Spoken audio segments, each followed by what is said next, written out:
தாவேக்காவை வந்து பொதுவா தாவேக்கான்ற ஒரு கட்சி வந்ததுக்கு அப்புறம் அதை விமர்சனம் செய்தவர்கள்லாம் ரசிகர்கள்லாம் ஓட்டா மாறுவாங்களா?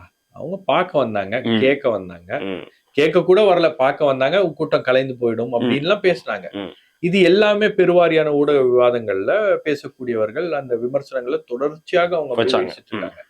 ரசிகர் கூட்டம் வாக்குகளாக மாறுமா? ரசிகர் கூட்டம் ஒரு அரசியல் இயக்கமாக செயல்படுமா? ரசிகர் கூட்டத்துக்கு அரசியல் தெரியுமா? ரசிகர் கூட்டத்துக்கு தேர்தல்னா என்ன தெரியுமா? ரசிகர் கூட்டத்துக்கு தேர்தலை எப்படி மேனேஜ் பண்றது தெரியுமா? தேர்தல்லாம் அரசியல்லாம் தெரிஞ்சிருக்கலாம். ஆனா ரசிகர் கூட்டத்துக்கு பூத்ல உட்கார்ந்து மேனேஜ் பண்றது தெரியுமா? அப்படின்னு பல கேள்விகள் அடுக்கடுக்கா வச்சுட்டு இருந்தாங்க.